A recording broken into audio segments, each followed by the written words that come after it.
بسم الله الرحمن الرحیم. السلام علیکم ورحمت الله وبرکاته.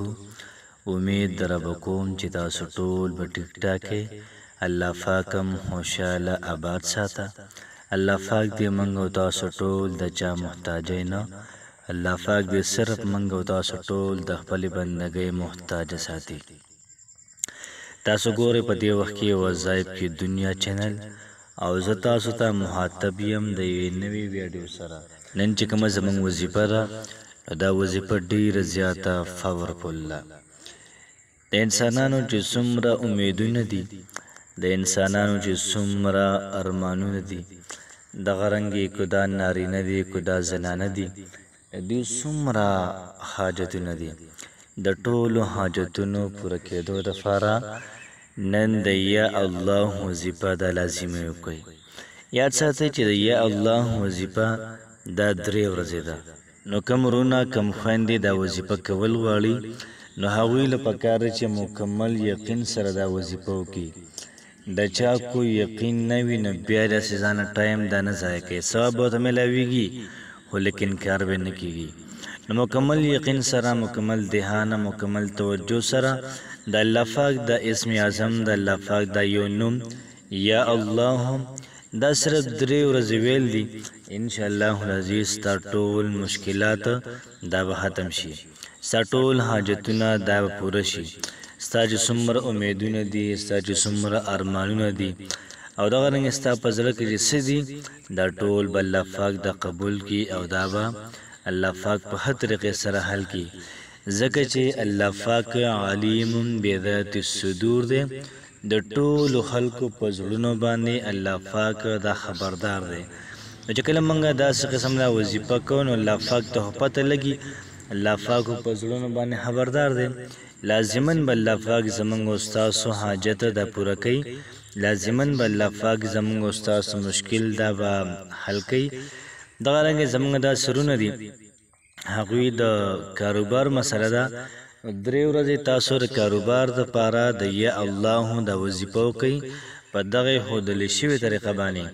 انشاءالله العزیز خپل کاروبار محترم دا حاصل کئ، ورسره محنت کوئ، ورسره وظایف انشاءالله العزیز دغه وظایف به رنګ محترم دا راوړي. کو څوک د رشتې لپاره کوي، کو زموږ ورونه دي، که زموږ خویندې دي د رشتو لپاره کوي، انشاءالله العزیز په ښکلي ذکر الله پاک رشته دا ورکړي. دغه رنګې محترمو د نوکرۍ لپاره څوک کوي او دغه رنګې د چا کو قسمت مکمل بند وي او چې کوم طرف ته ځي نو هر طرف ته ورته محترمو ناکامي په نظر باندې راځي. نو یاد ساتئ چې کوم ځای کې پیسې کار پرېږدي، کم ځای کې عقل کار پرېږدي نو عقل ځای نه محترمو بیا وظایف دا کار شروع کوي. نو کله چې زموږ خلک ډېر زیات تنګ شي او ډېر زیات د هر طرف نه مایوسه شي بیا راشي استاد ته چې ما دې وظیفه راکړه چې زه وظیفه وکړم او الله پاک زما مشکل دا حل کړي.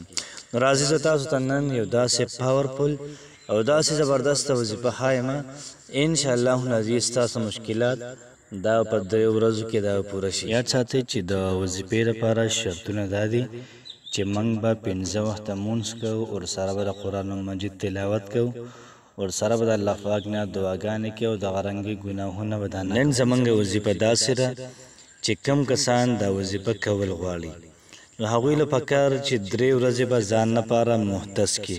3 ورځې یا ګل 9 شروع یا شروع زیارت جمعه یا نن مثال په تور زیارت ورځ ده نو زیارت جمعه حالي چې هر 3 ورځې دا وظیفه کول غواړي ځان نه دې خوښې کړي خو لیکن دا وظیفه به 3 ورځې کوي او مسلسل به کوي. یاد ساتئ چې په لومبۍ ورځ باندې 11 پېرې درود ابراهیمي، بیا د هغې نه بعد 1000 پېرې یا الله یا الله، بیا د هغې نه بعد درود شریف، په 2 ورځ باندې درود ابراهیمي، بیا د هغې نه بعد یا الله 1000 پېرې او بیا درود ابراهیمي. دغه رنګې په 3 ورځ باندې درود ابراهیمي، بیا یا الله او ورپسې بیا درود ابراهیمي. انشاءالله العزیز الله پاک به زموږ او ستاسو ټول مشکلات ته به ختم کړي. الله پاک به زموږ او ستاسو ټول حاجتونه دا محترمو د خپلو خزانو نه دا پوره کړي. راځئ دا وظیفه په خپله مو کوئ، خپل ملګرو سره هم شیر کوئ الله پاک هم ډیر زیات خوشاله ساته. السلام علیکم ورحمت الله وبرکاته.